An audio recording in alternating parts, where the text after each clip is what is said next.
que é o Evangelho, né, em si, né? E ver alguns aspectos. Faz, Marcela.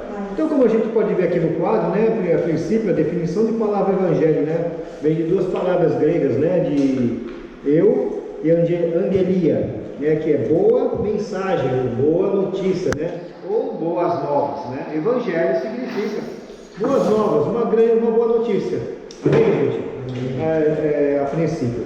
E existe a questão, não sei se vocês já ouviram falar dos evangelhos sinóticos. Alguém já ouviu falar?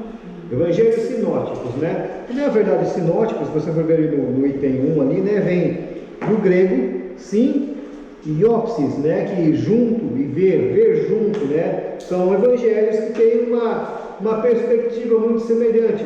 No ponto aqui ao lado, a gente vai ver que Mateus, Marcos e Lucas têm uma visão conjunto, né, historicamente falando, né,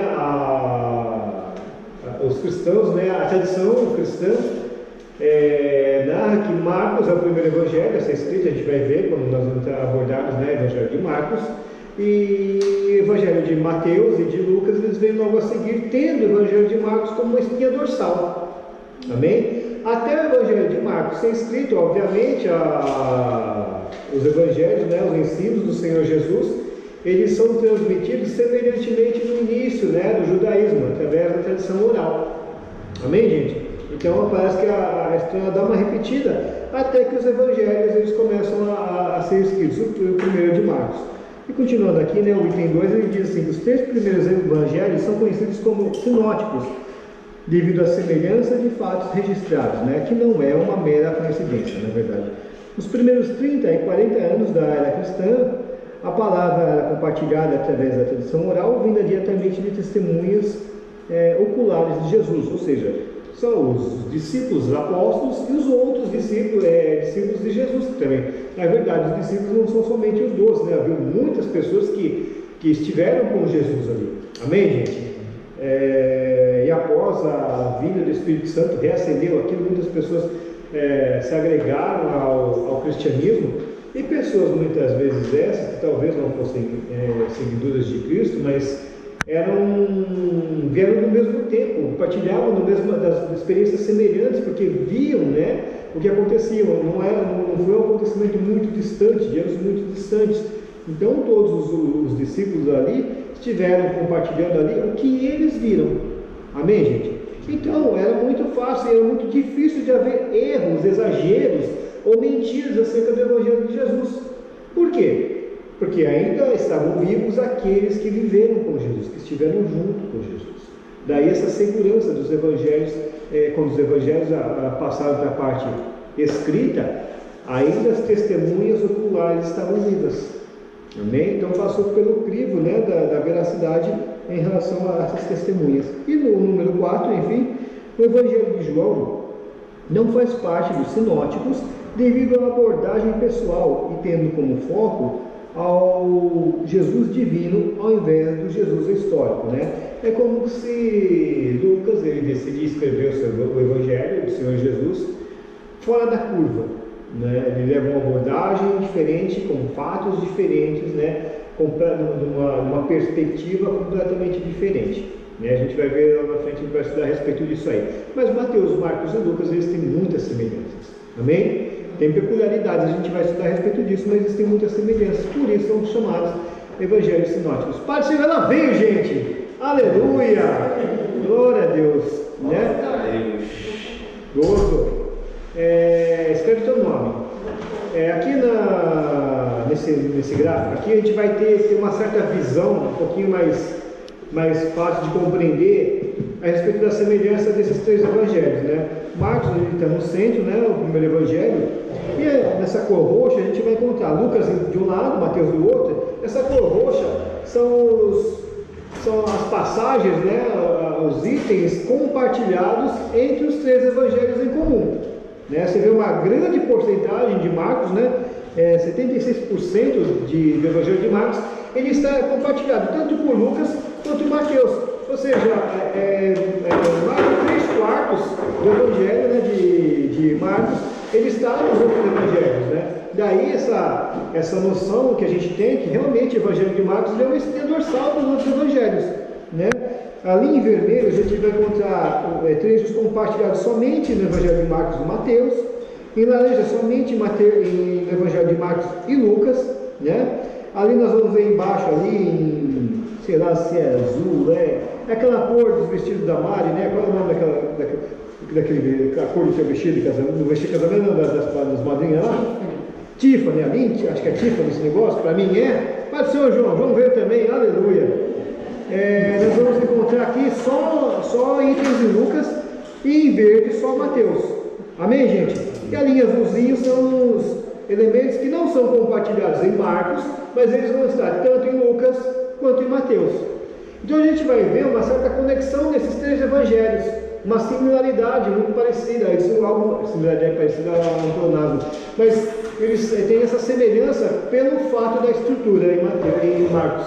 Amém, gente? E por isso, esses três evangelhos são chamados de evangelhos sinóticos, né? Essa é uma palavra que precisa ser lembrada. Amém, gente? Agora para falar um pouquinho a respeito da cultura, né, do povo, na época, né, em que os evangelhos estavam acontecendo, né, no caso da língua, né, tem três línguas aqui muito importantes aqui, que precisam ser lembradas. A primeira delas, obviamente, era o latim. O latim era falado por quem? Pelos romanos, pelos soldados, pelo povo, né, romano. Eles falavam o latim ali. Se você assistiu ali a Paixão de Cristo, né, parece uma salada de fruta, né? Tem uma hora que os soldados, na verdade, eles conversam entre si em latim. De repente eles estão conversando com os hebreus em grego, e de repente você vê os hebreus falando entre si em aramaico, né? E tudo isso legendado em português. Ei, Jesus da glória, né? Na verdade era assim que acontecia, né? O latim é a língua dos romanos, é a língua falada por eles. Nós vamos encontrar o grego que hoje se assemelha ao inglês, que é a língua universal, né? O Império anterior, o Império Romano, o Império Grego, ele espalhou, né? Disseminou a sua cultura e a sua língua, né? Que é falada até os dias de hoje, na verdade, né? Muitas palavras que nós falamos têm origem grega, né? Principalmente aquelas quando a gente vai entrar na escola, né? Geografia, né? Matemática, filosofia, tudo que tem IA, né? Praticamente tem origem grega. A gente vai ver isso daí. Amém, gente? Né? Então ali a língua grega ela era a língua comum entre todos os povos ali naquela época. E o hebraico/aramaico, que era a língua falada entre os judeus. Aqui está falando que o hebraico era a língua materna dos judeus e o aramaico foi a língua popular entre os judeus na Palestina, pós-Babilônia, né? Depois que eles voltaram da cativeiro, nós já estudamos a respeito disso. Amém, gente? Né? Então nós vamos encontrar essa, entre aspas, salada de fruta linguística entre eles. Amém, gente? Isso é muito interessante. É como nós aqui no Japão, né? Aqui no Japão a gente deveria falar o japonês, mas a gente fala o português. Na verdade, daqui a alguns anos nem português direito vai ser, porque quando você vai para o Brasil você tem que prestar atenção nas palavras que você fala, porque até o nosso português mudou, né? A gente vai falar que está meio descaretado, que está meio herai, né? Que está tacai, que o negócio está assim, que está muito cachê demais, né? Você vai perguntar para o rapaz da feira, é de ovo? Então, não é mais português. Foi, né? Nós adotamos muitas palavras, né? E exatamente como o grego, por exemplo, que hoje o grego faz parte de muitas palavras nossas, inclusive, né? Romano também, amém? E por aí vai afora, né? Na verdade, é a evolução da língua, né? Isso é um assunto muito interessante, inclusive, né? Mas em relação à linguística no primeiro século, essa é a abordagem. Agora, a cultura, no que se refere às instituições. No período, na época de Jesus, existiam o sinédrio. Quem sabe o que era sinédrio? A gente vai ouvir muito falar a respeito do sinédrio nos evangelhos. Uma reunião, né? Sinédrio, na verdade, é exatamente os membros do sinédrio, os cabeças, né, do judaísmo, que estavam ali, né, entre os muitos saduceus, que estavam ali e decidiam leis, inclusive, né, entre os judeus. É como que se na comunidade brasileira no Japão tivesse uma subprefeitura de brasileiros, um subprefeito brasileiro que pudesse organizar, né, a comunidade brasileira. Só que esse prefeito, entre aspas, brasileiro no Japão, ele não tem o poder de lei, de veto, de mandar a pessoa para a cadeia, por exemplo, mas de organização entre os brasileiros. Assim era o Sinédrio na Judéia, ali nos tempos de Jesus, né? Além que não tinha o poder de executar a pena capital. Daí é importante, é interessante que a gente vai ver como Jesus ele é preso. Primeiro ele é preso e é levado para onde? Para o Sinédrio, né? Tudo, se a gente for estudar, está tudo errado, né? Porque ele vai na calada da noite, é levado na calada da noite, que isso não podia acontecer, né? Mas enfim, né? Deixa isso aí de lado, ele é levado ali, eles decretam pena de morte para Jesus, e então Jesus é levado para quem? Para o governo romano estabelecido ali, Pôncio Pilatos. Pôncio Pilatos, ele diz: não vejo mal nenhum nesse homem. Mas aquela politicagem que a gente conhece, né, que ele queria apaziguar, o negócio ia virar uma rebelião ali, ele descia, ele pega aquela famosa cena que ele lava as suas mãos e entrega Jesus para ser crucificado. Né? Isso, na verdade, estou resumindo isso aí, mas há uma romantização disso. Mas é o que acontece. Então, o Sinédrio em si, entre os judeus, entre o povo judeu, tinha uma pressão e um certo poder. Amém, gente? Aí existia também as sinagogas. Já falamos a respeito das sinagogas. As sinagogas no período pós-babilônico, quando não existia o templo que estava sendo construído, elas foram erigidas. Vocês lembram para que as sinagogas elas existiam? Elas foram criadas? Ensino religioso do judaísmo. Amém, gente? Né? Ali o povo ia aprender acerca não somente da cultura, mas principalmente da religião judaica. Os costumes judaicos da religião eram aprendidos ali através das sinagogas, através dos fariseus e por aí adiante. Amém, gente? E existia também nos tempos de Jesus o templo, né? Essa aqui é uma maquete, construído após o cativeiro, lugar de oferecer sacrifícios, que com o tempo perdeu sua essência devido ao comércio do povo, né? O povo, na verdade, estava tão longe de Deus que a gente para prestar atenção e chega a algumas conclusões, né? Que nem sempre a estrutura define o que realmente é, o que deveria ser. A gente vê o tabernáculo, vários tecidos, uma cabana, né? Se você for para a Mongólia, você vai ver algo parecido, umas cabanas dos nômades, né? O tabernáculo nada mais é que um templo nômade, no meio do deserto. E ali, o fogo de Deus, ele literalmente se materializava, né? A glória de Deus, o Santo dos Santos, se materializava para falar com o sacerdote, para falar com Moisés. E a gente vê num templo suntuoso como esse, levantado pelos hebreus ali em Esdras, Neemias, depois possivelmente reformado, reestruturado ali nos tempos do Império Romano, né? E eu digo isso porque quando em 70 depois de Cristo, quando o templo ele é destruído, os soldados são incumbidos de derrubar pedra sobre pedra para arrancar as pedras preciosas incrustadas no templo. Por isso, segundo Flávio José, diz que aquele lugar parece que nunca havia sido habitado, de tamanha destruição que ocorreu naquele lugar, né? Para concluir, né? Para ferir aquela profecia de Jesus, que não sobraria pedra sobre pedra, né? E a gente vê, apesar de toda essa suntuosidade, o povo dentro do templo fazendo comércio. E essa é a razão pela revolta, né? Uma raridade que a gente vai ver ali, Jesus chutando as vendinhas dos cambistas ali. Amém? E é algo realmente muito, muito tremendo. E essas são as instituições no primeiro século, no período de Jesus, dos evangelhos. E aqui a cultura dos evangelhos que se refere às facções. Existiam várias. Existiam duas principais que nós vamos mencionar aqui. A primeira delas é o fariseu. E olha interessante a tradução. Fariseus, deixa eu colocar o óculos aqui. Farash, que significa? Separar. O que também significa separar-se na nossa língua? Olha isso. Então, os fariseus eram os santos. Então, fica uma questão aqui, né? Isso aí já dá um certo que motivar a urina, gente?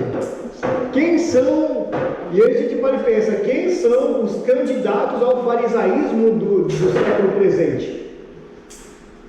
Hoje. Nós. Vamos ver por quê aqui, olha só. Os fariseus, eles dominavam as sinagogas. As sinagogas eram um lugar em que se aprendiam a lei, né? E os costumes. Eram tradicionalistas apegados à tradição oral, ou seja, a palavra. Nós somos também? Também, só que através da palavra, né? Existe a pregação, é uma tradição oral também, mas existe a tradição escrita. Apesar de legalistas, o que é um ser legalista? Não. O legalista é aquele que pratica algo ao pé da letra para receber algo. Exatamente, aquele que tem um estatuto, ele quer seguir tudo. Ele é rígido nas leis. E continuando aqui, ele diz: apesar de legalistas, criam no mundo espiritual. Nós não somos legalistas, pelo menos aos nossos olhos. Pelo menos aos nossos olhos. Mas não é muito raro, muitas vezes, a gente ouvir um zum de igreja tal, para igreja tal, para igreja tal, para igreja tal, falando de legalismo aqui, legalismo ali, legalismo lá, e no fundo parece que é tudo farinha do mesmo saco. Jesus da glória! Jesus, daí precisa tomar muito cuidado com isso para se converter, né? A outra facção, né? Vamos falar de coisa boa. Era um moço também não é coisa boa. Saduceus, né? Fariseu de um lado, saduceu de outro. Que o saduceu na verdade era a aristocracia. Era o pessoal do din-din, do comando, do governo, do status, né? A maior oposição entre eles e os fariseus é exatamente a questão da visão espiritual, que eles não criam em reencarnação, não criam em anjos e por aí adiante, não criam ressurreição, e nada disso. É uma grande questão entre eles, mas eles viviam entre aspas em paz, porque o objetivo deles era comum, que era o quê? Dominar. Manter, entre aspas, a paz judaica no meio do povo, segundo nossas próprias tradições. Cada um no seu quadrado. Amém? E aqui ele vai falar: dominavam o templo, o sinédrio e a administração política de Jerusalém. E estes não sobreviveram à destruição de Jerusalém. Por quê? Não sobreviveram à destruição de Jerusalém. O senhor falou que o templo foi destruído Sim. esse ano, se eles dominavam o templo. Então não havia mais onde dominar, não havia mais onde operar. E que conclusão a gente chega com isso? Qual era o interesse dos saduceus, de fato?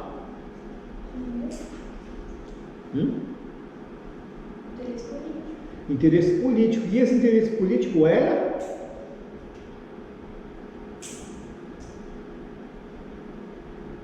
Era nos tempos de Jesus?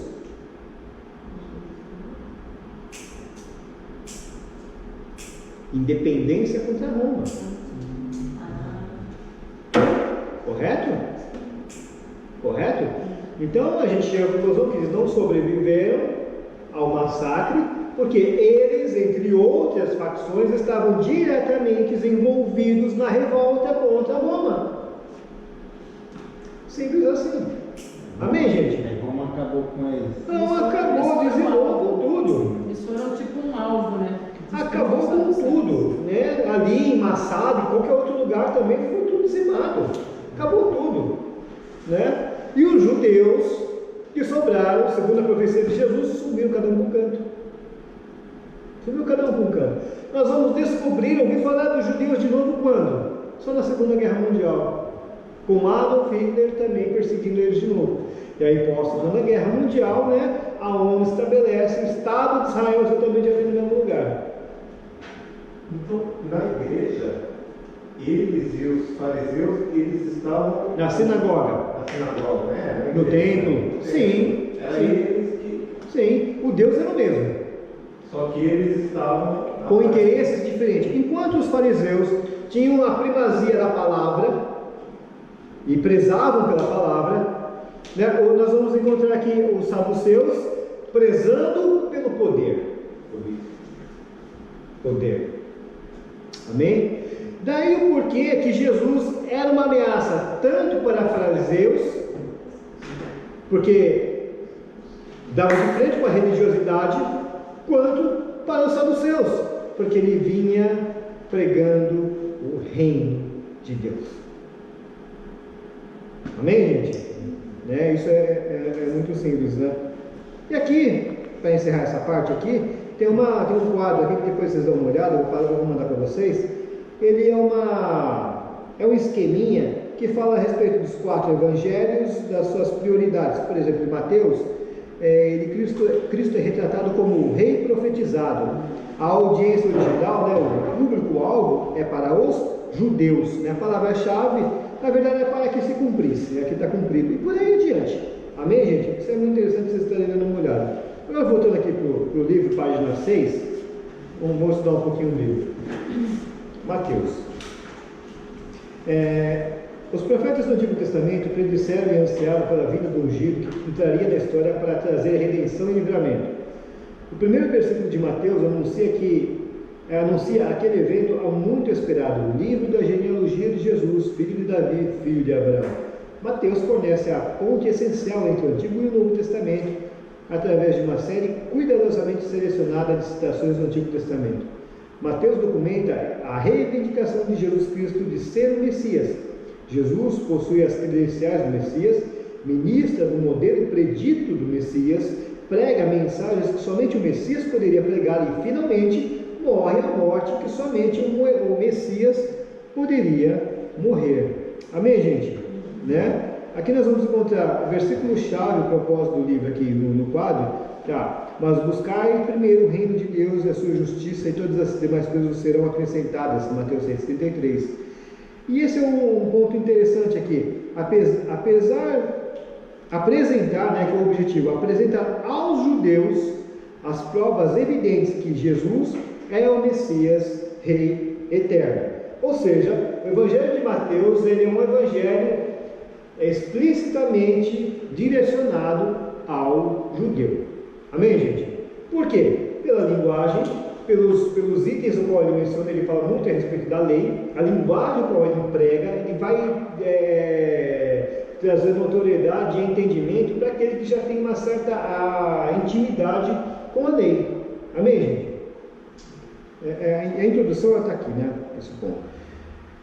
Com o Evangelho repleto de citações do Antigo Testamento, é sem dúvida um perfeito elo entre o Antigo e o Novo Testamento, com citações de profecias messiânicas, né?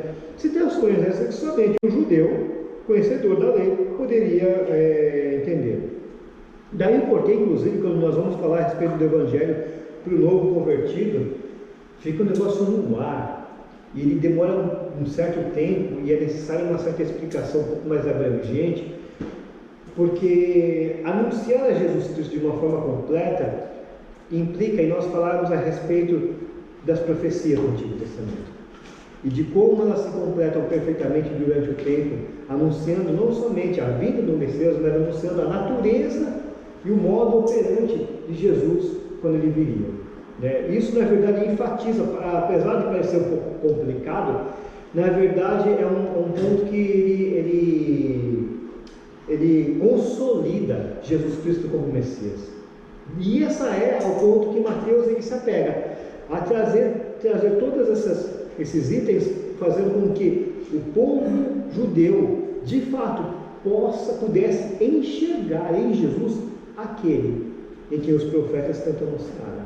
Amém, gente? Continuando aqui, devido ao vasto uso de símbolos judaicos, é um evangelho escrito para os judeus. Amém? A autoria. Essa autoria aqui é muito importante, né? Eu já vou perguntar para vocês, quem que é o autor de Mateus, Evangelho segundo Mateus? Mateus. Vocês têm dúvida? Não tem, né? Que Mateus? Está escrito aqui, ó. Isso aqui é muito importante. A tradição da igreja tem atribuído desde o século II a composição deste evangelho a Mateus. Qual? O publicano, chamado também de Levi, filho de Alfeu e coletor de impostos, a quem Jesus chamou e uniu o grupo de seus discípulos. Esse é o autor do Evangelho segundo Mateus.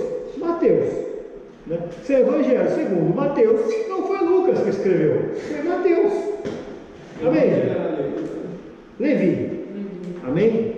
E aqui em Mateus 9,9, alguém poderia ler? Jesus, passando diante dali, viu assentado na recebedoria um homem chamado Mateus, e disse-lhe: segue-me. E ele, levantando-se, o seguiu. Esse Mateus é o autor do Evangelho segundo Mateus. Amém? Né?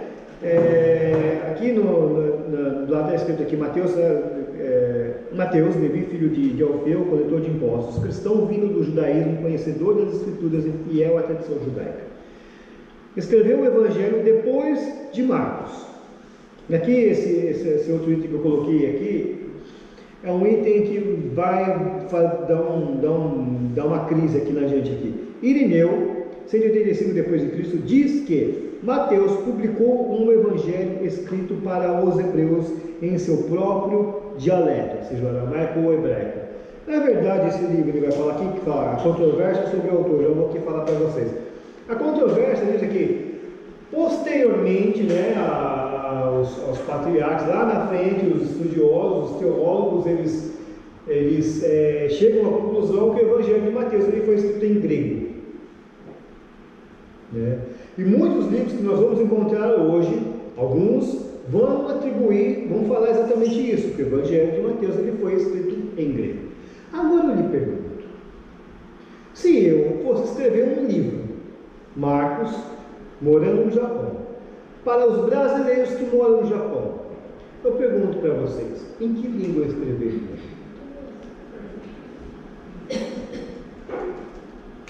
Vocês entendem a crise aqui? Eu coloquei Irineu, mas existem outros contemporâneos da época, né, um pouquinho depois, posterior, que também atribuem, né, falam a respeito do Evangelho segundo Mateus, não escrito em grego, mas em aramaico ou hebraico. Amém, gente? Então fica essa questão. Não posso afirmar nem contradizer nenhum e nem outro. Tenho minha opinião específica, que é contraditória ao livro.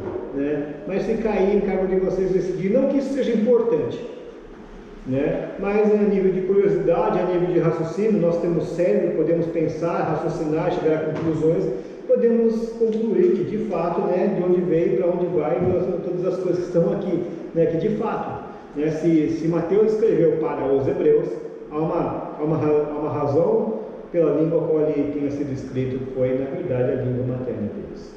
Amém? Mas existe a possibilidade de ter escrito em grego, fica aí, né, na contradição. Vamos lá. Perfil do autor, vamos lá. E mais controvérsia, né? Embora haja controvérsia sobre o autor, não tem controvérsia nenhuma, verifica-se que esse evangelho foi escrito por um cristão vindo do judaísmo, com estudo da escritura, fiel à tradição, isso eu já falei, né?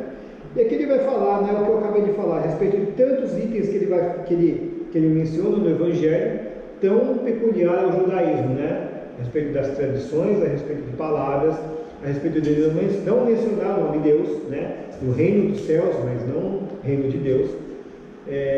Isso é dito por alguém que de fato é um judeu, muito provavelmente. Amém, gente?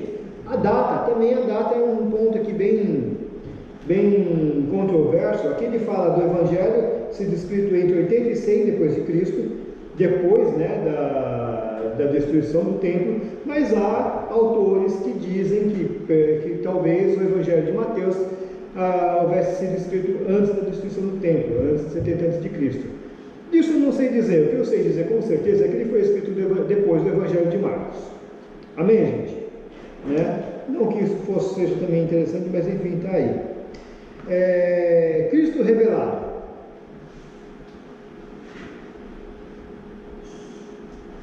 Esse evangelho apresenta Jesus como cumprimento de todas as expectativas e esperanças messiânicas. Mateus estrutura cuidadosamente suas narrativas para revelar Jesus como cumpridor de profecias específicas. Portanto, ele impregna seu evangelho tanto com citações quanto com alusões ao Antigo Testamento, introduzindo muitas delas com a fórmula para que se cumprisse. Né? No Evangelho, Jesus Normalmente faz alusão a si mesmo como filho do homem, uma referência velada ao seu caráter messiânico.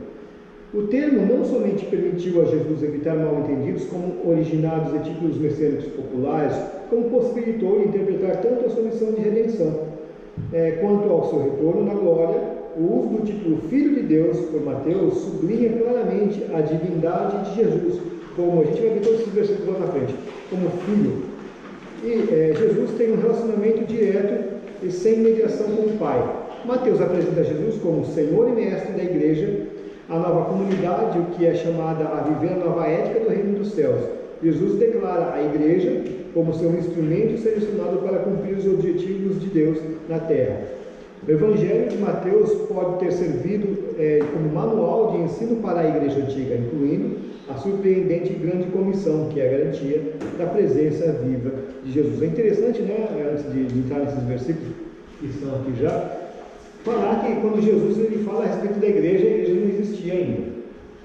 Estou pensando o que os discípulos imaginaram quando Jesus fala da igreja.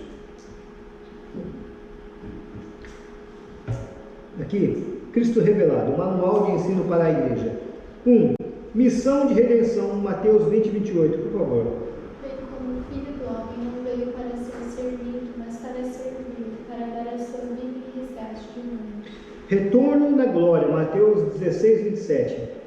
Porque o Filho do Homem virá na glória de seu Pai, com seus anjos, e então dará a cada um segundo suas obras. Divindade de Jesus, Mateus 16, 16. Simão Pedro respondendo disse: Tu és o Cristo, Filho de Deus vivo. Senhor e Mestre da Igreja, Mateus 16, 18. Pois também eu te digo que tu és Pedro, e sobre esta pedra edificarei a minha igreja, e as portas do inferno não prevalecerão contra ela. Glória a Deus. Então nós vemos aqui no Evangelho de Mateus, Cristo sendo revelado como Senhor e Mestre pela sua obra também em conjunto, numa linguagem judaica. Amém? Para um judeu. Amém, gente? O Espírito Santo em ação. Vamos estar vendo aqui através dos versículos, vai. Primeiro, Espírito Santo, Deus em ação. Primeiro a gente vai ver a ação do Espírito Santo logo na concepção de Jesus, ali em Mateus 1, 18. Alguém pode ler? Olha, o nascimento de Jesus Cristo foi assim. Estando Maria, sua mãe, desposada com José, antes de se ajuntarem, achou-se ter concebido do Espírito Santo. Amém? Já começa a ação do Espírito Santo, o ministério de Jesus começa quando? Quando no batismo? Não, começa lá na concepção. Amém? Aí a gente vai entrar lá na frente no material e algumas questões que vão gerar umas tempestades na cabeça, a gente vai precisar de uma certa habilidade para destrinchar. Que muitos creem, na verdade, que o Espírito Santo ele faz parte da vida de Jesus somente ali no momento do batismo. Só que a gente vê aqui já logo na concepção quem está ali é o Espírito Santo. Amém? E número 2 a gente vai ver ungiu a igreja, Mateus 3,16. A Jesus, perdão. E sendo Jesus batizado, saiu logo da água, e eis que se lhe abriram os céus, e viu o Espírito de Deus descendo como pomba e vindo sobre ele. Por que isso aconteceu, gente? Fica aquela dúvida. O que vocês têm a dizer? Por que naquele dia que Jesus sai do batismo ali, levanta do batismo, vem o Espírito Santo ali, de uma forma corpórea de pomba? É porque esses vão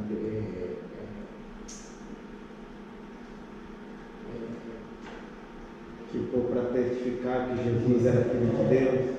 Para quê? A pureza de Jesus. Por causa da pureza de Jesus, o Espírito Santo veio como um pombo, não veio sobre mais ninguém, assim, dessa forma. Sim. Porque ele tinha que purificar o pecado. A nós teve que vir um linguão de fogo desse tamanho. Nós temos que queimar fogo. Nós temos que ter língua desse tamanho. Linguão de fogo depois da marreta, filho. Do arrependimento, né? O linguão de fogo foi depois da marreta do arrependimento. Né? Glória a Deus. Outra pergunta, por que Jesus precisou passar pelo batismo? Para cumprir as profecias, né? Qual? Resgatador. Do resgatador da humanidade. E o que isso tem a ver com o batismo? Isso nos leva ao tempo lá atrás, né? Na verdade, está num outro trecho aqui, já estou falando a respeito dessas coisas aqui. Não é nem para falar a respeito disso, já que no assunto, então vamos falar. Vocês lembram quando o sacerdote ele era ungido, preparado para os primeiros sacerdotes para trabalhar no tabernáculo?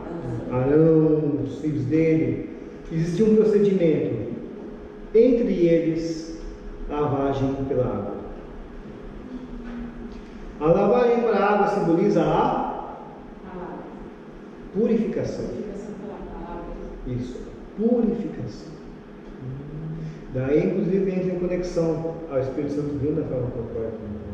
Jesus, naquele momento, ele estava, entre aspas, preparado, né, segundo a lei, para cumprir o ministério.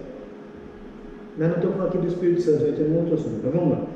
Mas, professora, a prática do batismo ela era comum entre os judeus? Sim, não? João Batista Purificação. batizado. Para purificação. Mas não entre os judeus. Mas O Batista pregou isso. mas só um minuto.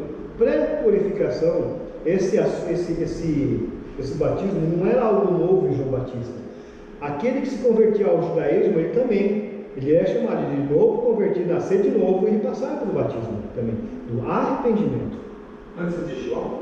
Arrependimento. Batismo do arrependimento. O azeite também. Então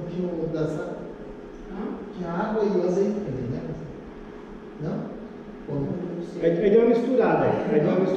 A água, na verdade. A purificação. Não, como era ungido antigamente. Esse era ungido, capacitado para mim, né? Purificação. Agora eu não sei se eu estou em confusão em relação ao batismo.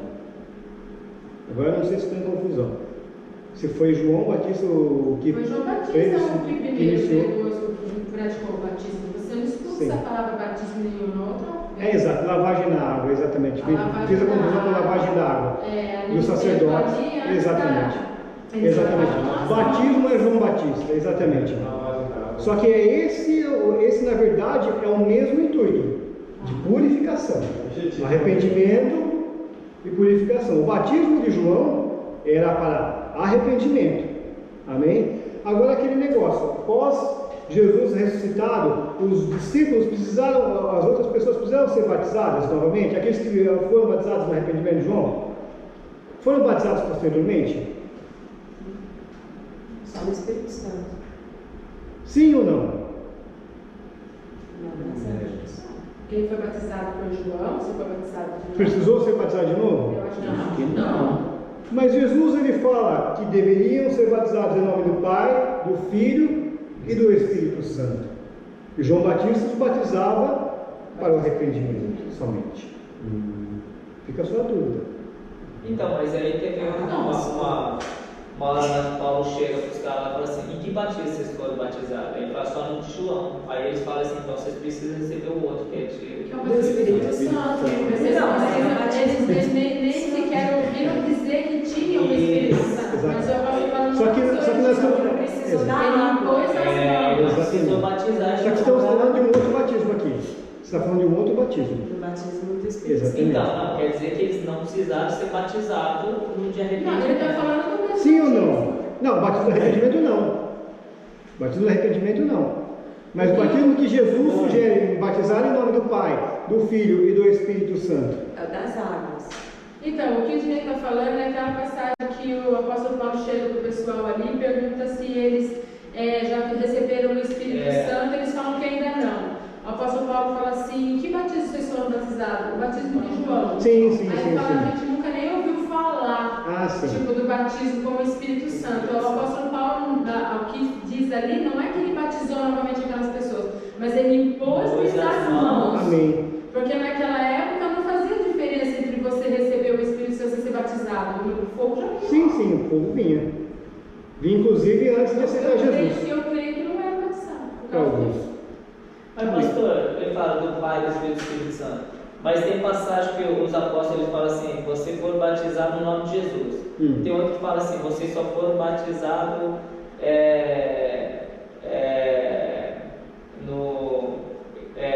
eles não falam assim, não, vocês têm que ser batizados no nome do Pai, do Filho e do Espírito Santo. Eles falam assim, não, você precisa ser batizado no nome de Jesus. Sim. Então quer dizer, não precisa, então quer dizer, só falar no nome de Jesus já está incluso. Não que necessariamente era assim, eles só batizavam o nome de Jesus, assim eles mencionavam. Não, sim, eles mencionavam, mas eles não usavam, estou falando assim, os três, assim, Não, os o que três eles nomes. estavam querendo dizer, Não. eles estavam querendo dizer o seguinte, era como Jesus tinha ensinado. Sim, sim. Agora, Depois foi batizado no nome de Jesus, agora segundo a autoridade do ensinamento de Jesus. Não, sim, não estou falando que eles não falavam, Sim, sim. não, Pai, Filho. não, escrituristicamente, quando a gente vai ler, a gente vai encontrar aquilo. Todavia, a ordem de Jesus é para que fosse dessa maneira. Batizado. Em nome do Pai, do Filho e do Espírito Santo. Né? Inclusive, nós já, se não me falha a memória, nós já estudamos a respeito disso, a respeito de algumas seitas heréticas que não confessam o Espírito Santo, nem o Pai, só Jesus, por exemplo. Então, e usa esses versículos para falar isso. Exatamente, aí entraríamos numa grande confusão. Amém, gente? Né? Amém? E finalmente aqui, batismo de fogo, né?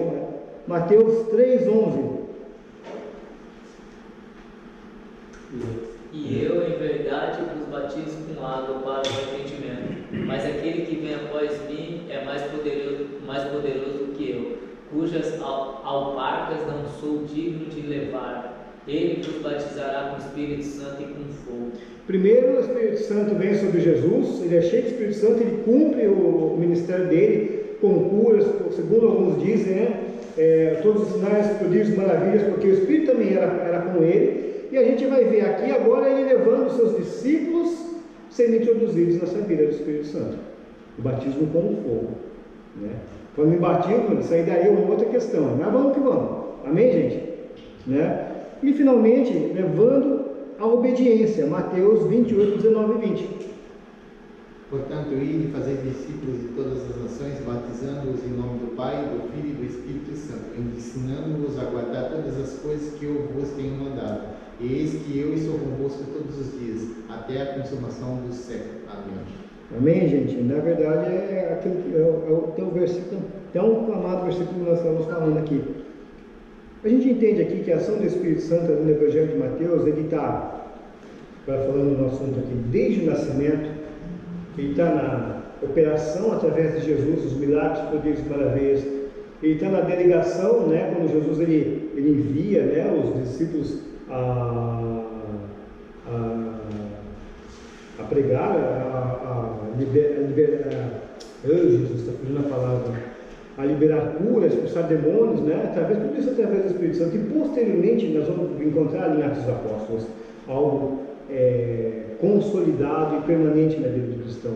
E também no item 4, muito importante, é a respeito da obediência. Que a obediência, então, a gente entende aqui que vai além da boa vontade do homem, vai além, muito além da capacidade do homem. Está, na verdade, na ação do Espírito Santo também. Porque quem convence o homem do erro é o Espírito Santo, mas também é o Espírito Santo, segundo essa escritura, que conduz o homem ao acerto. Amém, gente? Daí é a grande importância. Amém? Alguma dúvida aqui? Amém? Agora para a página 9 ali, conteúdo.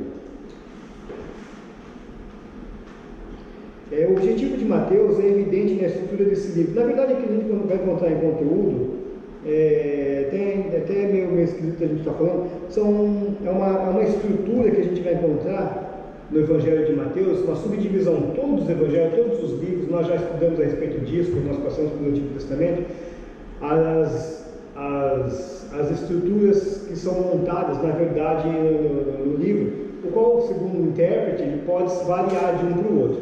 Amém, gente? Então, o que nós temos aqui, segundo o livro, é o que está nesse quadro aqui. É uma divisão de 5 partes, mais o prólogo e o final, que a gente vai encontrar aqui, segundo, que é o que está aqui no texto, aqui, né? É a estrutura de 5 partes.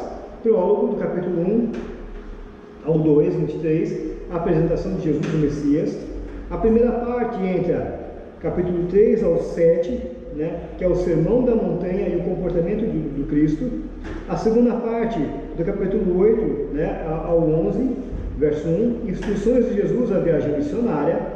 A terceira parte, capítulo 11 ao 13, parábolas acerca do reino de Deus.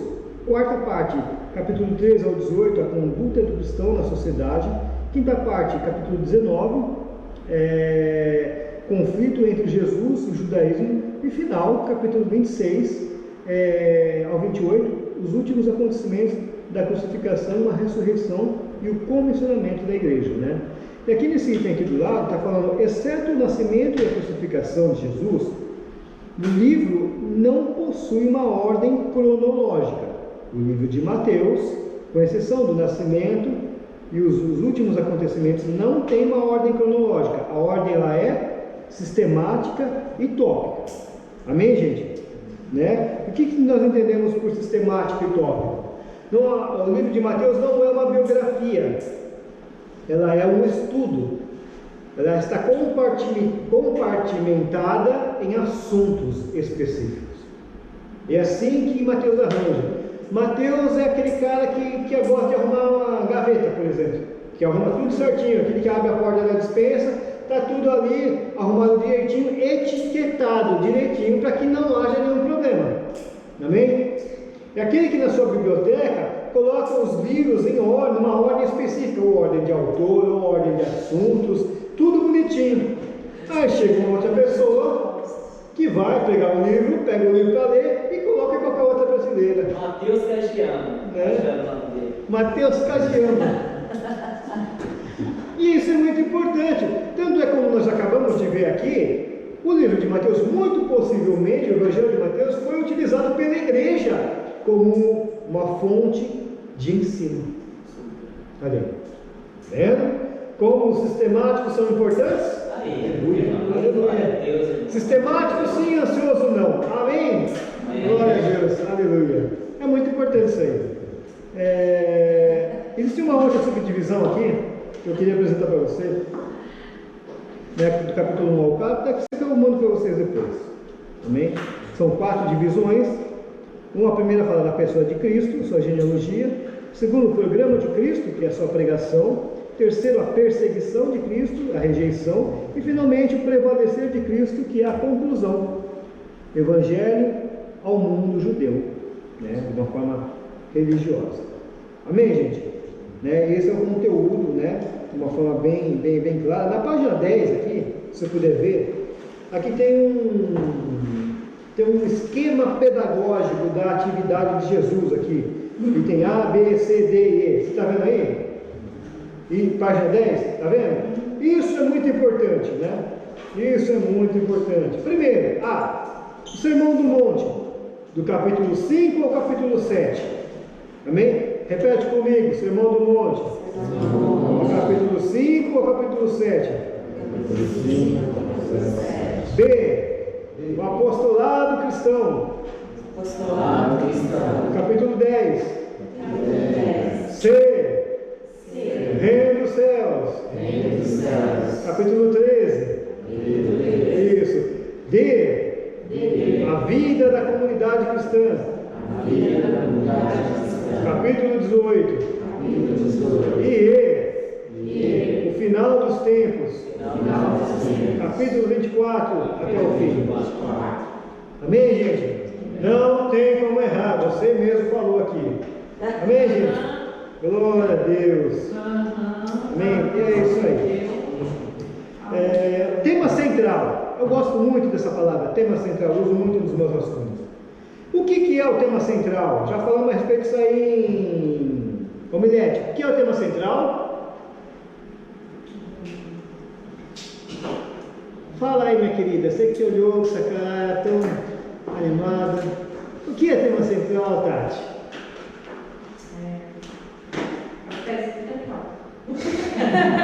Olha para mim. Olha para mim. O que é o tema central para você? É o que não? Não. Tema central. A ideia central é falar, né? Mas tema central é o que há de mais importante. Mas o tema, nem todo tema é empregado, não, mas existe o centro, né? O centro da roda, amém? E qual é o centro da roda ali no Evangelho de Mateus?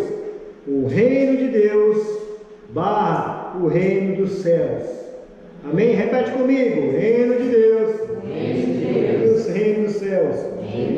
Isso é muito importante. Eu vou ler aqui para você não ter dúvida. O tema predominante na pregação do Senhor é o reino de Deus, geralmente designado nesse evangelho como o reino dos céus. Isso é muito importante. Amém? Amém? Amém. Você pode falar enquanto você está fazendo rascunho aí. A palavra-chave desse evangelho é para que se cumprisse, né? Como o Mateus ele traz menção a muitas profecias do Antigo Testamento, ele usa, como já vimos antes, essa forma, para que se cumprisse as Escrituras. Então, ele fala o que aconteceu ali no Evangelho, o que Jesus fez, o que Jesus falou, como aconteceu, para que se cumprisse segundo os profetas. Amém, gente? Sempre quando você vai ver isso, para que se cumprisse, você vai ver uma conexão direta com um texto lá no Antigo Testamento. Então, na tua Bíblia, se você procurar as referências, você vai encontrar essa conexão lá no Antigo Testamento, no livro do profeta tal, fulano e tal. Amém, gente? É muito interessante quando você vê isso, você pesquisar e buscar lá essa conexão. É muito enriquecedor para você, estudioso da palavra de Deus. Amém? Tem algum estudioso aí? Amém. Então vamos lá, Mateus 9,35. E percorria Jesus todas as cidades e aldeias, ensinando na sinagoga deles, e pregando o evangelho do reino, e curando todas as enfermidades e moléstias entre o povo. Pregando o evangelho do reino, esse é o principal. Mateus 4,17. Desde então começou Jesus a pregar e a dizer: arrependei-vos, porque é chegado o reino dos céus. Porque é chegado o reino dos céus. Mateus 16,28.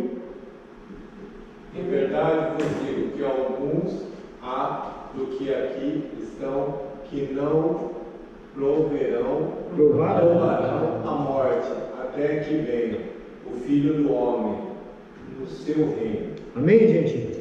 Tema central é o reino de Deus. Tema central não é as curas, os milagres, os sinais. Pastor, esse evangelho foi voltado aos judeus. E o tema central é falado sobre é chegado o reino dos céus, é chegado o reino de Deus. O que significava isso para os judeus então? Porque era uma palavra diferente. Na verdade, significa o cumprimento de todas as profecias. O rei vindo reinar. E também eles esperavam um rei terreno, né? Um rei divino terreno, porque na verdade essa é a primeira profecia, né? O filho de Davi. Ah, por isso que é o reino dos céus. Sim. Reino dos céus. Todavia o reino dos céus, como o presbítero falou aqui. Agora vai fazer conexão, também devagar aqui. Amém? Continuando aqui. Alguém tem alguma dúvida em relação a isso? Amém? Sistema estilo literário, Mateus escreve a sua obra seguindo em linhas gerais o esquema de Marcos, mesmo quando cada passo põe seu selo pessoal nos textos que redige. Quanto aos materiais narrativos utilizados, se bem que muitos sejam comuns a Marcos e Lucas, é cerca de 1/4 que Mateus emprega de maneira exclusiva. Os relatos de Mateus, mais concisos que os de Marcos, apresentam um rigoroso e belo estilo. Amém? Abordagem peculiar. A abordagem peculiar, vamos olhar aqui na frente. A primeira delas é a disposição do Evangelho, como já falamos, ela não é cronológica, mas é tópica e sistemática, com o intuito de ensinar. Amém? Número 2, os discursos, os tópicos, eles, como já vimos, não são separados cronologicamente, mas são separados por assuntos, temas, a gente vai estudar a respeito disso mais à frente. Número 3, ele retrata a melancolia e tristeza nesse evangelho. Isso por quê? Porque mostra a verdadeira condição humana em comparação ao reino de Deus e ao reino dos céus. Amém? Número 4, ele é de caráter real. Por que caráter real? Real que eu digo de realeza.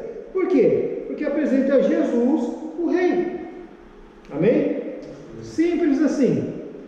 Continuando aqui, número 5, Mateus é o evangelho da igreja, nós. Primeiramente, ele foi escrito para o hebreu, só que essa profundidade que ele tem com o Antigo Testamento, ele dá base para estudos profundos acerca do ministério do Senhor Jesus, em conexão com toda a promessa de Deus desde o Antigo Testamento.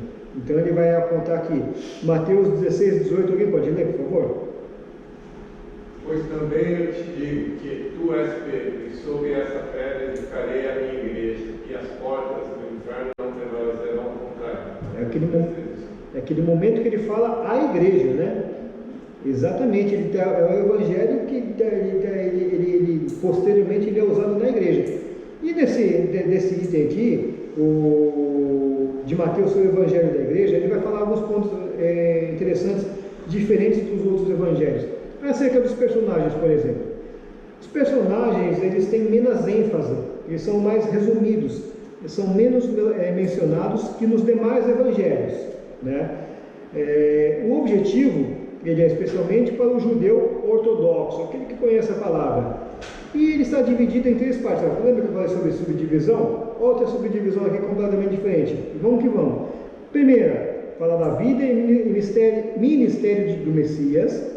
Segundo, ele fala das reivindicações do Messias como rei e senhor.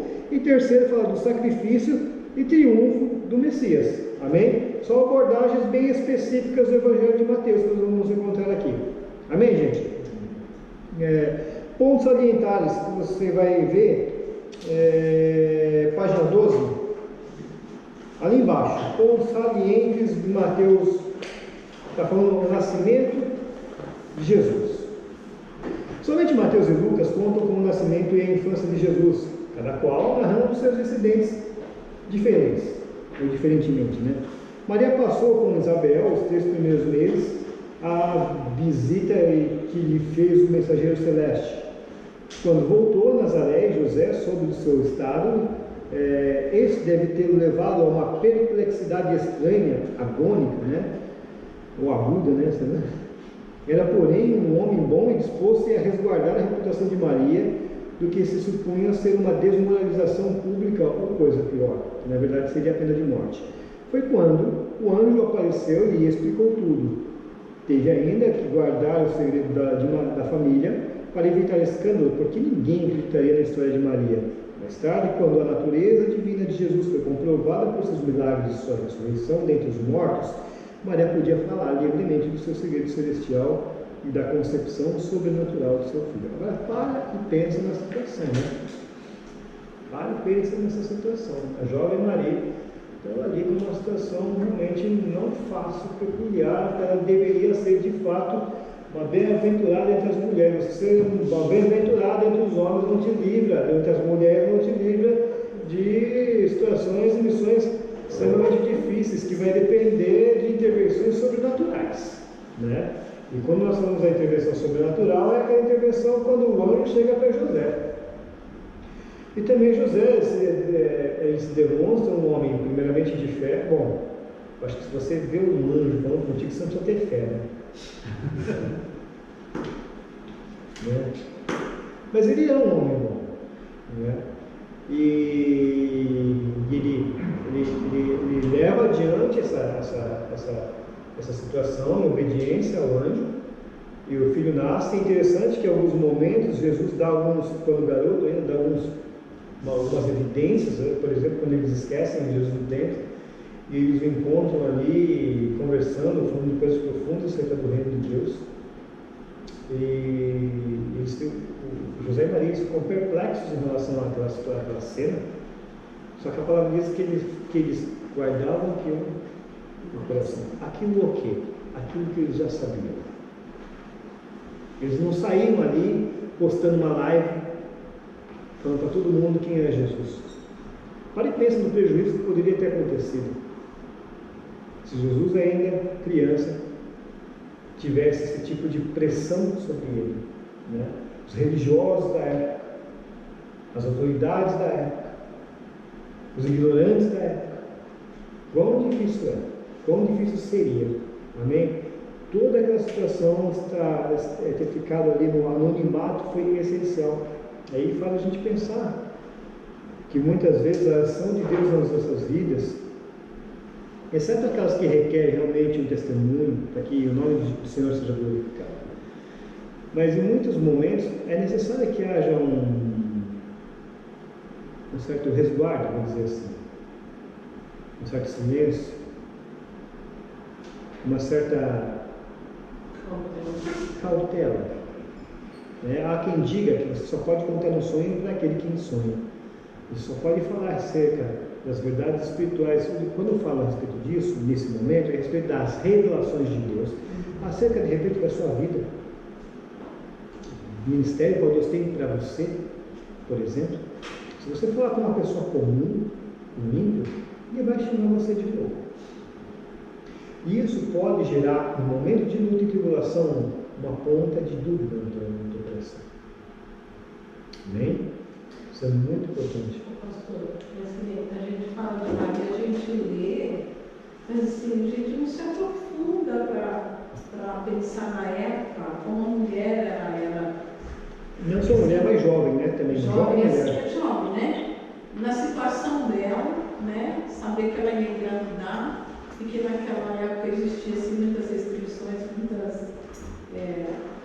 Pena de morte. Sim, pena de morte. O que Maria não passou, né? A Bíblia assim, ela não relata detalhes, mas se a gente for ver, né, já começou aí, já do início o sofrimento da mãe de Jesus, né, quando ela recebeu ali. É tão difícil para o povo hoje em dia entender isso, porque a cultura, as leis, hoje são completamente diferentes. Se o que aconteceu ali acontecesse nos dias de hoje, não seria entendido da mesma forma. Primeiro porque no caso de Maria, engravidar numa situação como aquela, de forma alguma haveria pressão do apedrejamento. Nível de conversa. E aí surgiria aquela questão, se é assim, eu vou cuidar do filho sozinho, então. Olha que terrível.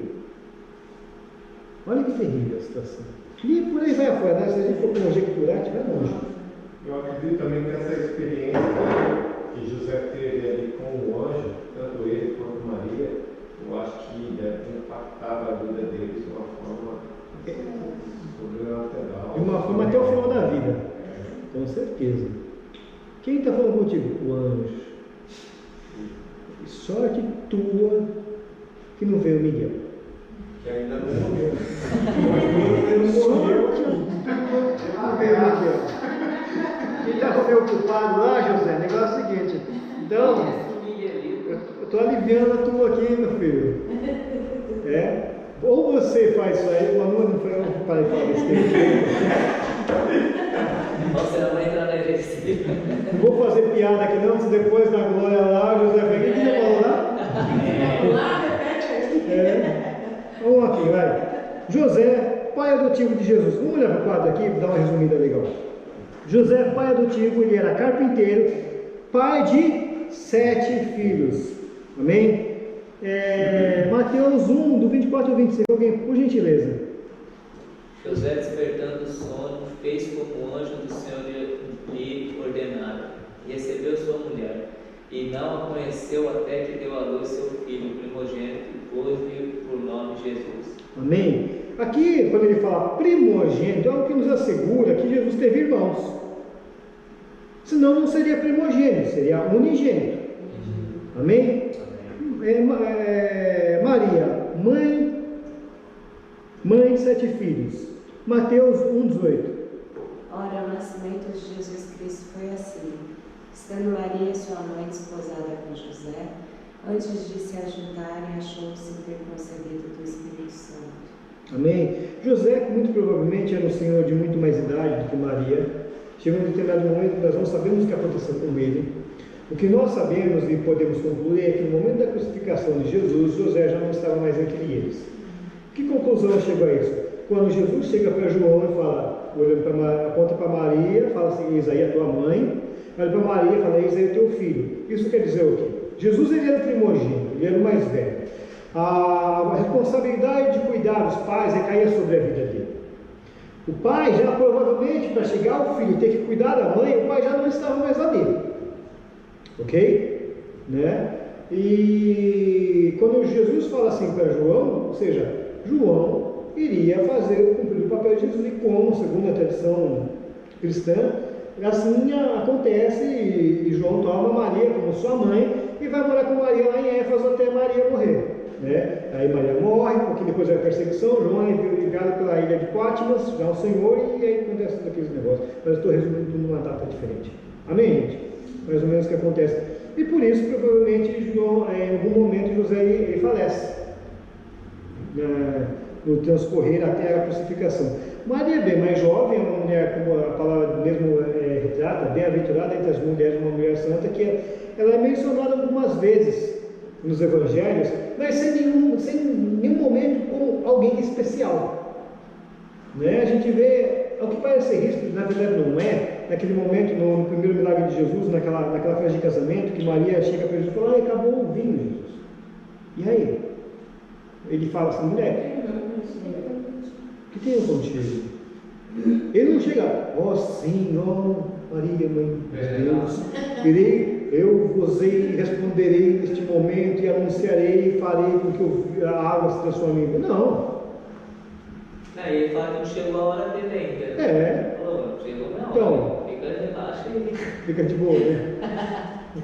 Fica de boa. Ou seja, ele não menosprezava ela, todavia, ela não tinha um lugar em primazia. Então, você com essa história de querer buscar Maria para interceder diante de Jesus, ela não tem essa moral. Ela não tem essa moral. Amém? Amém, gente? Nós já falamos a respeito dessas coisas numa outra matéria aí. Continuando aqui, magos do Oriente, caravana de homens importantes. Quantos magos eram? 3. Tem certeza? Dá para saber, né? Fala que é 3 por causa dos presentes, mas eles andavam de muitas pessoas, porque tinha muitos ladrões no deserto. Olha, eles falam tudo. Gente, primeiro eles vinham de onde? Do Oriente. O Oriente, quando o povo fala Oriente, é Babilônia e Acará. Babilônia e Acará, é longe. Como o presbítero aqui falou, tinha muito bandido no caminho. O povo atacava mesmo. Você acha que esses homens, pelos presentes, não eram pessoas simples?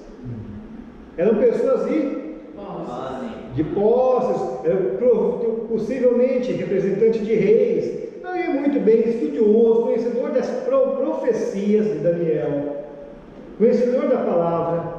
O que seria mago? É um astrólogo, né? Conhecia que fazendo as leituras e tal. Sim, estudavam os tempos, eram estudiosos. E eles entenderam também crente em Deus, né? Não crente em Jesus ainda, mas crente em Deus, né? Vou fazer uma outra heresia aqui. Hoje está cheio de heresia, gente, misericórdia. Tem que reeditar esse negócio aqui, amém? Misericórdia. A questão é essa situação. Não eram somente 3. Talvez, vamos pensar, porque no presépio tem 3. Vamos imaginar que 3 tinham mais de 3. Tinha uma comitiva inteira, talvez tivesse muitas pessoas. Um outro ponto é quando eles chegam para Herodes veio adorar o Senhor. Se Herodes, querendo acabar com toda essa história, se fosse só 3, guardava tudo ali, guardava eles, deixava guardadinho eles, acabou. Cadê os 3? Outros reinos mandaram, cadê os 3 que nós mandamos? Sei de nada, não vi. Mas como tinha um monte, não dava. Tinha muito testemunho. E eles foram embora. Amém, gente? Né? E continua a caminhada. Mateus 2, 1, 2, por favor.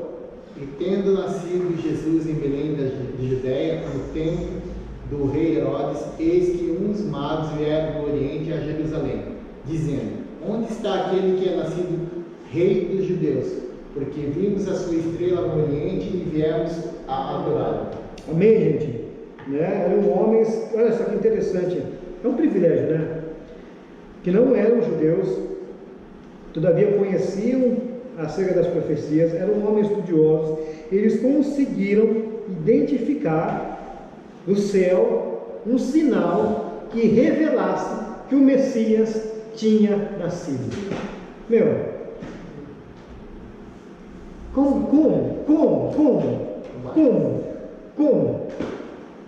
Como isso? Como, Marcelo? Tem que ser mais estudioso que a Mari. Era realmente um negócio tremendo, gente. E aí vinha aquela ponta, eu estou falando isso para falar, vem aquela ponta. Olha só. Sempre foi possível identificar o Messias. Sempre foi possível. Bastava empenho, bastava zelo. Amém, gente? E uma pitada, né? Da bondade de Deus, porque se Deus não clarear a mente do homem, não vai. É tremendo. E aí a gente vê os fariseus, os saduceus crucificando Jesus. Mas vamos lá. Pastor, eu vi acho que eu estava lendo que o cara falou que aquela profecia de Balaão, que ele fala da estrela do Oriente e tal, aí alguns acreditam que foi Daniel que ensinou os magos naquele tempo sobre essa profecia. Existe essa possibilidade. Aí eles ficaram tão interessados nisso que eles passaram de pai para filhos, que chegaram nesse momento aqui, eles ficaram curiosos nisso e que eles foram buscar essa estrela. Você tocou num ponto importante, porque Daniel, na Babilônia era o maior reino naquela época. Era uma das pessoas mais importantes naquele reino. E ele era um conhecedor, ele era um estudioso. Ele era um homem temente a Deus, mas ele era um homem muito respeitado da mesma forma.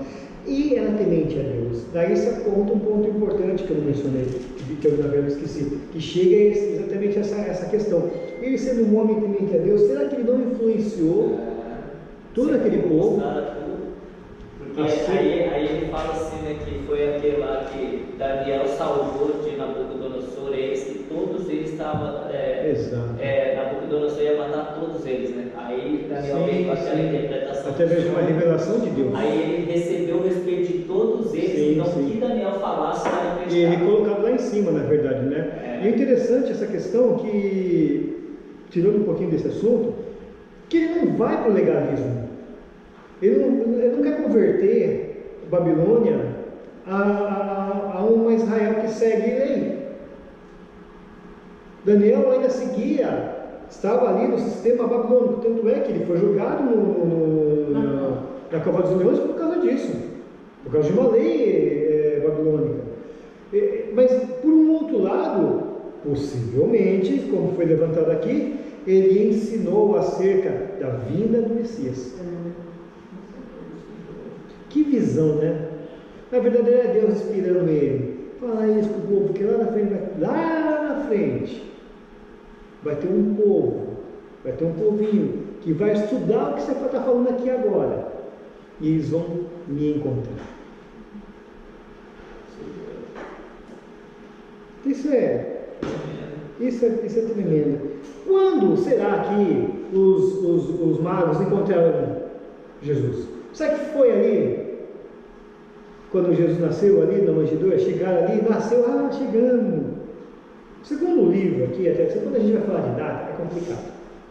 Mas segundo a tradição, foi entre o segundo e o quarto ano de Jesus, de idade. Possivelmente que eles chegaram ali. Já não estavam, de qualquer forma, muito provavelmente eles já não estavam mais na manjedoura. Amém? Agora esse assunto leva nós a um outro assunto também, a estrela. Isso que eu ia perguntar, ela ficou lá. E aí, o que é a estrela? O que vocês acham que é? Achar é difícil, né? Vocês nunca ouviram falar nada a respeito disso? Eu vi um documentário alemão que falava que naquela época houve e a NASA, na verdade, baseada na NASA, acho que a NASA eles chegaram a essa conclusão, também não sei como. Bom, se os magos, com aquele equipamento, conseguiram, né, para sucesso que a NASA, né, que houve naquela época, um eclipse entre 3 planetas, Saturno, Mercúrio e mais um outro, não me lembro, e que ele ficou ali, e esse eclipse fez com que a luz ela fosse mais forte. E a pergunta, segundo que esse livro está falando aqui, e como explicar o caminhar da estrela. Na verdade, existem, segundo essa possibilidade, que esse eclipse, segundo a órbita dos planetas, também eles caminhavam, segundo a órbita dos planetas. Há uma outra teoria, que é o que esse livro aborda, que é a explosão de uma estrela. E acontece isso, pode ter acontecido, e quando uma estrela explode, há uma luz, né, muito mais forte, e segundo algumas teorias, eles seguiram essa estrela. A minha pergunta é como que os magos, os astrólogos, poderiam prever a explosão de uma estrela? Né? Mas enfim, seja qual for a explicação para isso, houve uma estrela que os conduziu do Oriente, sabe-se lá de onde, até a porta do Sr. José.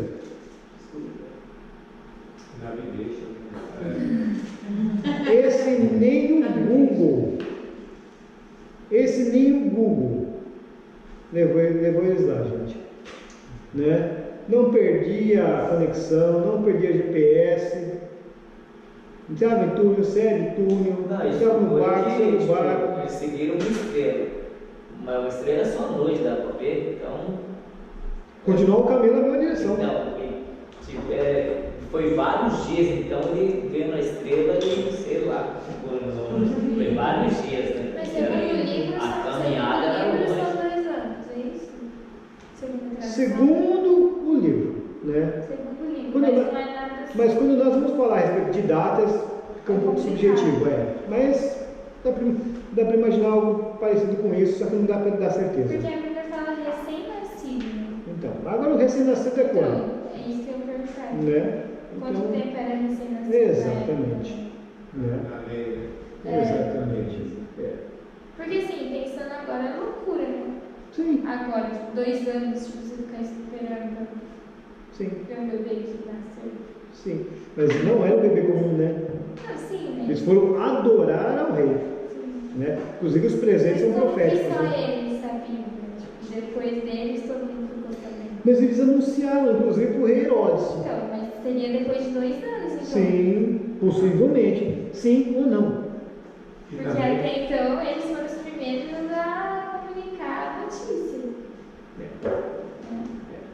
Também, o fato de anunciar para o rei Herodes, também assim, perante a palavra de Deus, perante os ensinamentos, já começa a ver os milagres e mover de Deus ali já. Né? Com certeza. É o anúncio do reino de Deus. Né? É algo realmente maravilhoso aqui. Eu acho que daqui eu não estou esquecendo mais nada. A tentação. A tentação de Jesus também é um ponto saliente muito importante aqui no ministério de Jesus.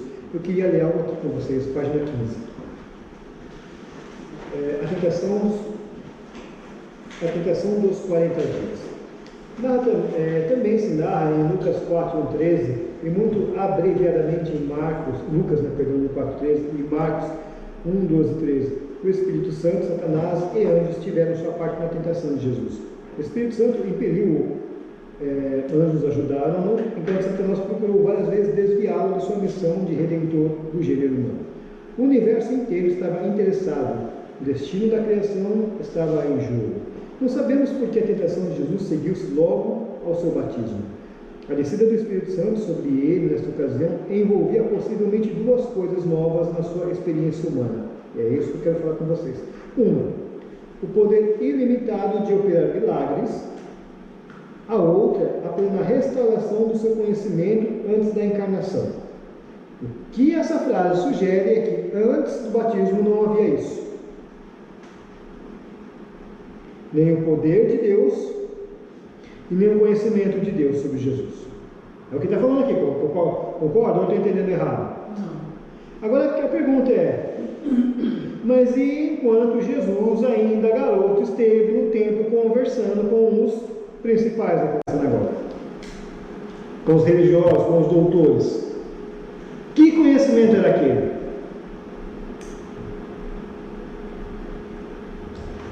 E fica o ponto de interrogação. Você entende? O que ele está sugerindo aqui é que, em um determinado momento, veio sobre ele o Espírito Santo. Com o Espírito Santo veio a revelação do seu ministério, veio a revelação e o poder capacitador para que ele pudesse fazer tudo aquilo que ele fez no seu ministério, e a revelação de Deus. E isso deixou ele perplexo, levando ele para o deserto jejuar. Segundo o que o livro está falando aqui. A minha pergunta é: que tipo de conhecimento Jesus, o garoto Jesus, tinha ali no templo? Eu já conhecia as coisas. E principalmente quando ele fala com os pais: o que eles estão fazendo aí? Estou resolvendo assuntos de papai. Obviamente um teólogo tem resposta para isso. Agora isso me deixa uma pulga atrás da orelha. Aí ele fala que está perplexo, mas a Bíblia fala que o Espírito Santo levou, não foi ele? Agora. Exatamente, o conduziu. Conduziu ele. Ali, entre aspas, oficialmente, de fato, o ministério de Jesus começa naquele momento. Não vou inventar moda. Todavia, falar que Jesus, quando garoto, ele não tinha conhecimento, ele nem sabia quem ele era, é o que nós estamos falando aqui. É algo complicado. Amém? Ou talvez eu esteja entendendo errado. Seja lá o que for, isso de qualquer forma, como está apresentado aqui, gera algumas perguntas. E a gente vai entender com isso, não que o livro está errado ou o livro está certo, tem que ter um livro certo, tem que ter um livro errado. É que a complexidade do ministério, da vida de Jesus terrena e do seu ministério aqui, ele realmente é algo muito profundo. É algo muito profundo. Amém, gente? Então, Ele quer até no gerar, né? sim. Não, para início de conversa, como que o Espírito Santo gerou? Falar assim que é. Como? Não tem como falar. Como? Será que ele veio um espermatozoide espiritual, entrou no ovo de Maria? Como? Ele, gente? Aí também fala que depois do batismo veio o Espírito Santo e encheu Jesus e tal. Mas a Bíblia fala assim que Maria, quando foi visitar Isabel, quando os dois bebês se viu, foi cheio do Espírito Santo. João Batista foi cheio do Espírito Santo no ventre de Isabel. E daí, meu irmão? Então não foi antes, depois, não, sempre teve ali. Sempre teve ali. Poderosamente. Na hora que viu o rapaz, meu primo tá aí, chegou. Pulou os dois lá dentro, cheio. Acho que João Batista já chata pra chata. Agora assim, sem querer falar nada aqui a respeito do que nós estamos vendo, tudo isso aqui serve para edificação e é muito importante, com exceção da palavra de Deus, porque ela não tem erro. Mas qualquer outro tipo de literatura, nós precisamos ser questionadores. Questionadores no ponto de ir lá na palavra de Deus, averiguar. Então, se nós simplesmente cegássemos, porque simplesmente está escrito aqui, é do N, é verdade. Não, a questão não é essa. A questão é que foi um homem que escreveu aqui, tem o seu ponto de vista, tem a sua opinião. Talvez ele se enganou, talvez nós não estamos entendendo direito a profundidade, seja lá o que for. A verdade é que há uma complexidade, há uma profundidade. E na verdade, tudo isso coopera para que nós vemos a profundidade e dá mais medo. Porque se não gera esse questionamento, se não gera isso no nosso coração, não existe a resposta. Ninguém tem resposta se não fizer pergunta. Você entende? É muito. Na verdade, isso credibiliza o quê? O estudo. O teu estudo. Porque também se a gente for apenas estudar e ler isso aqui sem nunca ler a Bíblia, não tem como. Você vai acreditar no que está escrito e vai que alguma. Porque na e verdade, isso aqui, entre muitas... você tem bastante teoria, né? Então E na verdade isso aí geraria uma questão muito contraditória no que se refere a algumas heresias, né? Qual já falamos, inclusive, né? Que Jesus, na verdade, ele descobriu que era Jesus depois. Não, porque Deus escolheu Jesus por causa das suas obras. Falamos isso aí na matéria passada, cristologia. Na verdade, entra em contradição com cristologia, porque se Jesus seria plenamente Deus, plenamente homem, ele nasceu plenamente Deus e nasceu plenamente homem. O que o autor está sugerindo é que essa plenitude estava limitada até o seu batismo. Né? Agora não tem essa resposta. E sinceramente acho que só ele. Né? Amém, gente? Amém. Né? Existem outras questões aqui que ele não merece. Em relação à natureza da sua tentação, olha aqui para o quadro, bem resumido, mas bem resumido. A essência da tentação humana no deserto das necessidades, né? Essa foi a luta, essa foi o âmago, né, da tentação de Jesus no deserto. Que a tentação ela aborda a provisão, o poder e a fama. 3 iscas que continuam sendo usadas por Satanás contra todo o homem de Deus. Provisão, que nos faz questionar a respeito se Deus está no controle mesmo, né? O poder, aquele que nós tanto desejamos, não, mas é para a honra e glória de Cristo, e vá lá você que é do seu maioral. E a fama, quando você recebe todos os louvores da glória. Como sua pregação foi ungida ali, já deixa. É nóis. Né? Tipo assim. É nóis. É nessa hora que Satanás ganhou você. Amém, gente?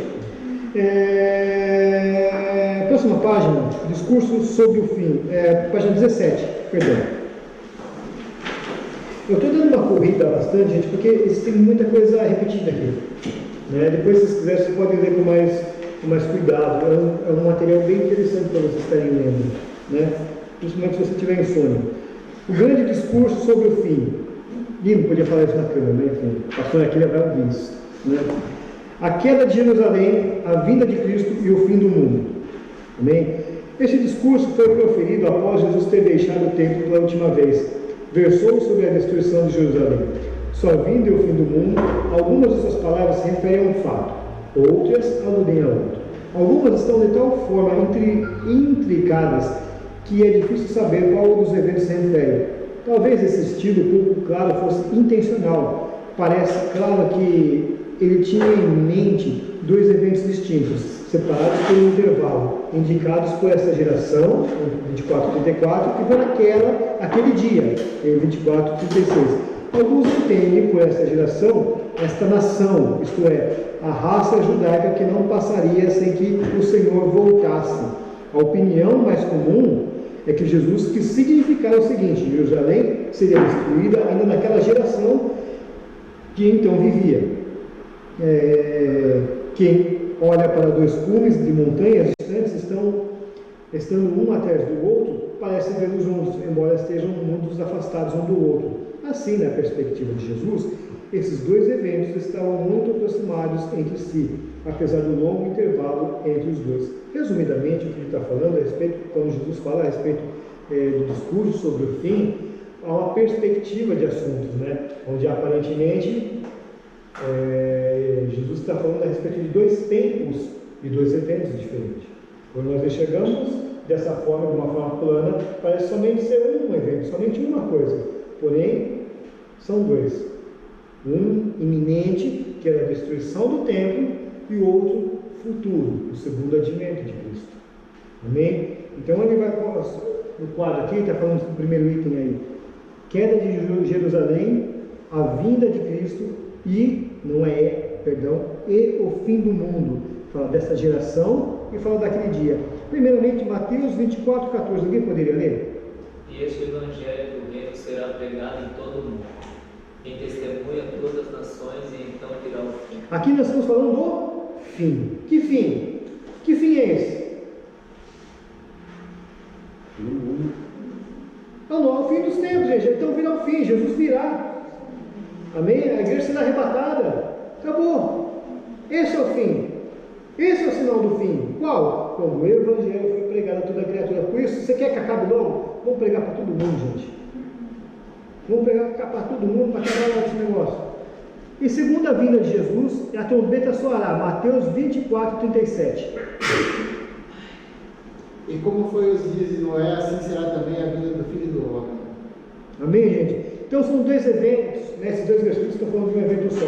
Mas naquele momento aqui que Jesus fala a respeito, no capítulo 24, ele está falando de 2 eventos distintos: a destruição do templo de Jerusalém, a dispersão de Israel, a destruição de Israel, literalmente.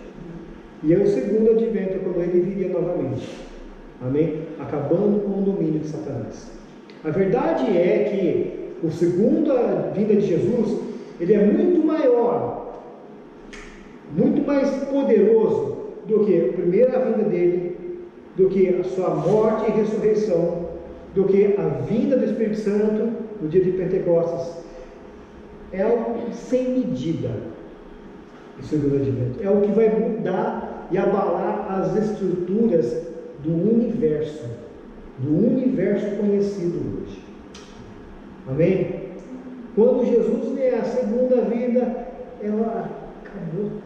É hora de realmente se consumar toda a profecia. É hora do apito final. Acabou o jogo, acabou a brincadeira. Quem decidiu, é agora. Jesus veio. Amém, gente? Amém? Isso é tremendo. Quero terminar aqui, né? Já até passando um pouquinho.